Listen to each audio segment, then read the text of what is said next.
दोस्तों, आज का खुलासा न्यूज में आपका स्वागत है। मैं हूं नदीम अहमद और डालते ही नजर 29 अगस्त की खबरों पर।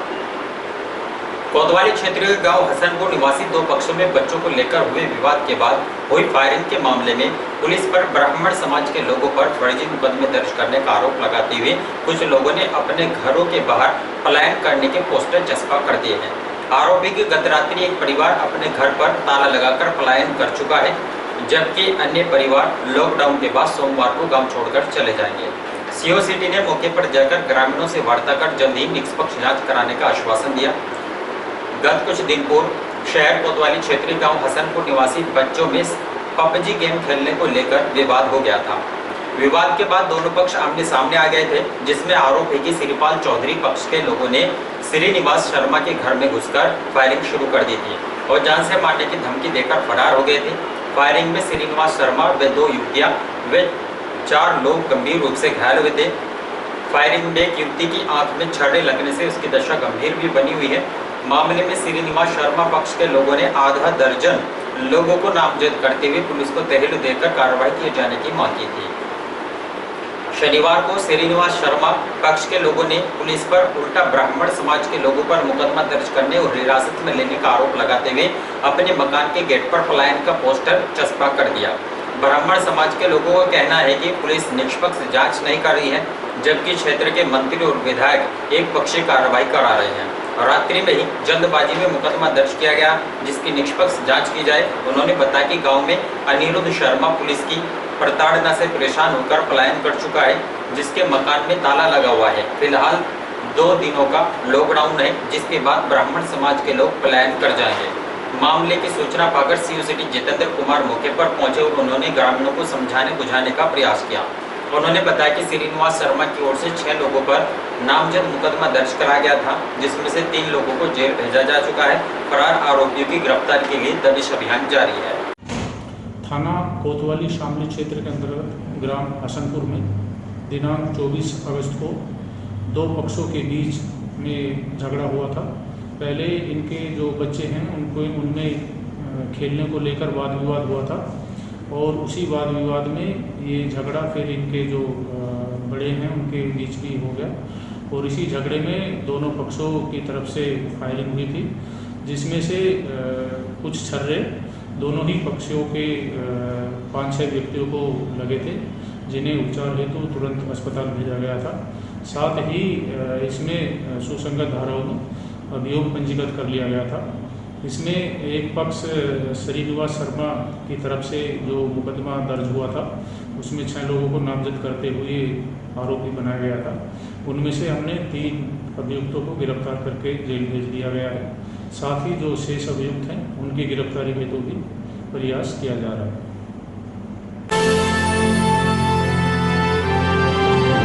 बरसात के दिनों में कैराना में यमुना में अधिक पानी आने के कारण गांव को बाढ़ के खतरे से बचाने के लिए बनाए गए तटबंध में गहरे गड्ढे बने हुए हैं।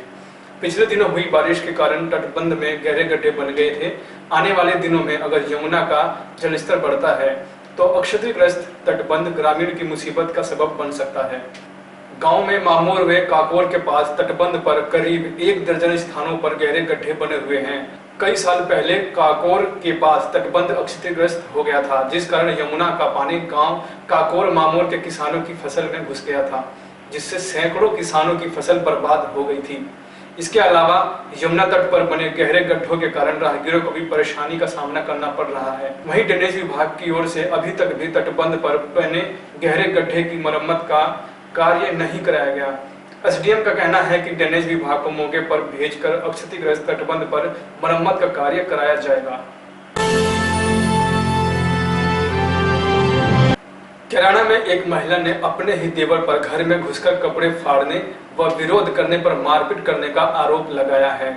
जानकारी के अनुसार शनिवार को कैराना कोतवाली क्षेत्र के एक गांव निवासी महिला ने कोतवाली में पहुंचकर तहरीर दी, जिसमें उसने बताया कि उसका देवर उस पर काफी दिनों से गलत नजर रखता है। महिला का आरोप है कि शनिवार की दोपहर वह अपने बच्चों के साथ घर पर अकेली थी तथा उसका पति बाहर गया हुआ था।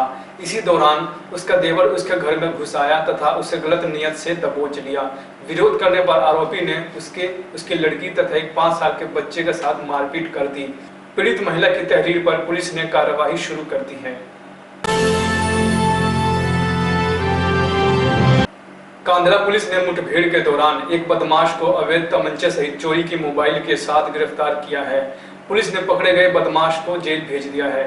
शुक्रवार की देर शाम पुलिस को मुखबिर ने सूचना दी कि क्षेत्र के गांव आलदी तिराहे के निकट दो बदमाश किसी घटना को अंजाम देने की फिराक में खड़े हैं। सूचना पर थानाध्यक्ष करमवीर सिंह पुलिस बल के साथ मुखबिर के बताए गए स्थान पर पहुंचे तो पुलिस को दो संदिग्ध युवक दिखाई दिए। पुलिस ने दोनों युवकों को अपने पास आने का इशारा किया तो दोनों बदमाशों ने पुलिस पार्टी पर फायर कर दिया और जंगल में घुस गए। पुलिस पार्टी ने अपना बचाव करते हुए जवाबी फायरिंग की। पुलिस ने पीछा कर एक बदमाश को दबोच लिया, जबकि एक बदमाश अंधेरे का फायदा उठाता हुआ जंगल के रास्ते फरार हो गया। पुलिस ने पकड़े गए बदमाश के कब्जे से एक अवैध तमंचा, एक खोखा, 2 जिंदा कारतूस व एक चोरी का मोबाइल बरामद किया है। पकड़े गए बदमाश ने अपना नाम नसीम पुत्र उमरदीन निवासी गांव आलती बताया है। पुलिस ने पकड़े गए बदमाश के खिलाफ मुकदमा दर्ज कर जेल भेज दिया है। वहीं दूसरी ओर पुलिस ने कस्बे के मोहल्ला नई बस्ती निवासी प्रवेश पुत्र महफूज को चोरी के मोबाइलों के फर्जी बिल बनाने के आरोप में गिरफ्तार किया है। पुलिस ने पकड़े गए आरोपी के कब्जे से फर्जी बिल बुक बरामद कर आरोपी के खिलाफ मुकदमा दर्ज कर जेल भेज दिया है। कांधला थाना क्षेत्र के गांव जसाला के निकट शनिवार को अज्ञात वाहन की चपेट में आने से एक 50 वर्षीय महिला की मौके पर दर्दनाक मौत हो गई। चालक वाहन को लेकर मौके से फरार हो गया। सूचना पर पुलिस भी मौके पर पहुंच गई। पुलिस ने काफी देर तक मृतका के शव की पहचान कराने का प्रयास किया, लेकिन घंटों बाद भी शव की पहचान नहीं हो सकी। बाद में पुलिस ने शव का पंचनामा भरकर पीएम के लिए भेज दिया है। देर शाम को शव की शिनाख्त जहूर फातिमा पत्नी मतलूब निवासी गंगेरू के रूप में हुई। परिजनों के मुताबिक महिला मानसिक रूप से बीमार चल रही थी। 2 दिन पहले घर से बिना बताए निकल गई थी, जिसकी परिजन तलाश कर रहे थे। पुलिस वाहन चालक की तलाश कर रही है। जलालाबाद कस्बे में मुहर्रम इस बार घरों में रहकर ही मनाया गया। सोशल डिस्टेंसिंग का पालन करते हुए मजलिसों का आयोजन किया गया। योम आशूरा के मौके पर जलालाबाद के इमाम बाड़ा कल्लू शाह में शिया सोगवारों ने मरसिया पढ़कर मोहम्मद के नवासे हसन और हुसैन के साथ उनके 72 साथियों की शहादत को याद किया। मौलाना अनीस हसन ने फरमाया कि दुनिया में इंसानियत को बचाने की खातिर इमाम हुसैन ने बड़ी कुर्बानी दी। इमाम हुसैन के साथी याजीद के सामने झुके नहीं। उन्होंने सभी समुदाय को मिलजुल कर रहने का आह्वान किया।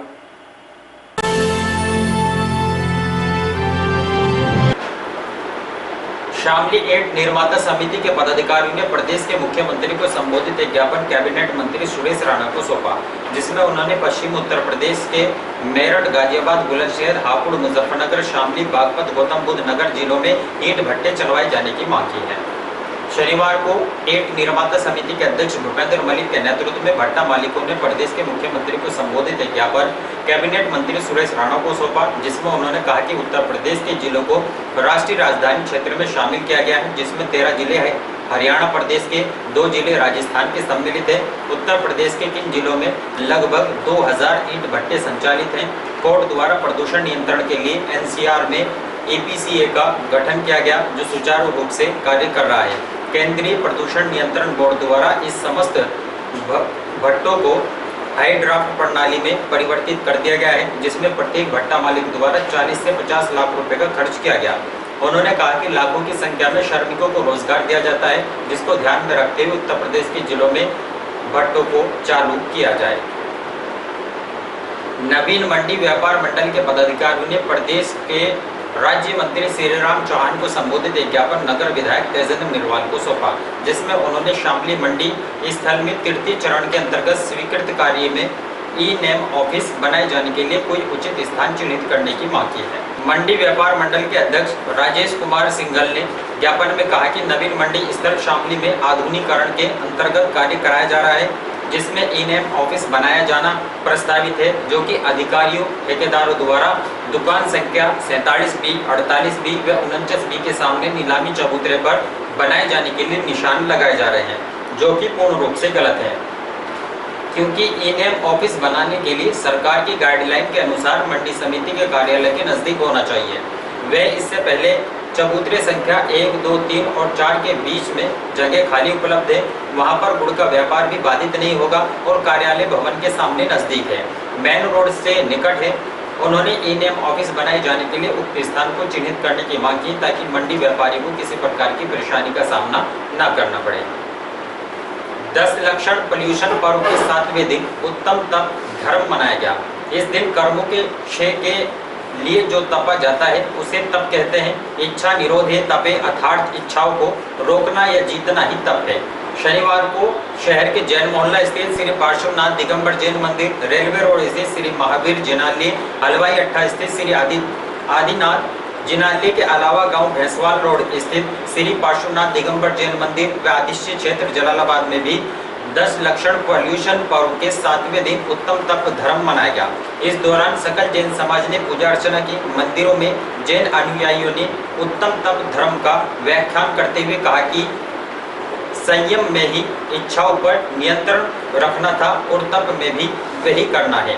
उन्होंने कहा कि सच्चा तप सवर पूर्वक ही होता है। सवर में इच्छाओं पर नियंत्रण किया जाता है अर्थात इच्छाएं सीमित हुई, जबकि तप अर्थात ऐसे भाव जिससे इच्छाओं का निरोध हुआ अर्थात इच्छाएं उत्पन्न नहीं हुई। कहने का अभिप्राय है कि जब इच्छाएं उत्पन्न ही नहीं होंगी तो नियंत्रण का सवाल ही पैदा नहीं होता, उसे सच्चा तप कहते हैं। रोटरी क्लब शामली मिडटाउन द्वारा मां सावित्री हॉस्पिटल में निशुल्क अल्ट्रासाउंड शिविर का आयोजन किया गया, जिसमें करीब 48 लोगों का निशुल्क अल्ट्रासाउंड किया गया। शनिवार को शहर के बुढ़ाना रोड स्थित मां सावित्री हॉस्पिटल में रोटरी क्लब शामली मिडटाउन द्वारा निशुल्क अल्ट्रासाउंड शिविर का आयोजन किया गया। शिविर का शुभारंभ क्लब के अध्यक्ष डॉक्टर रितिनाथ शुक्ला ने फीता काटकर किया। इस दौरान उन्होंने बताया कि क्लब द्वारा समाज सेवा के लिए अनेकों कार्य किए जा रहे हैं, जिसमें असहाय लोगों को निःशुल्क दवाइयां, राशन किट वितरित की जाती है।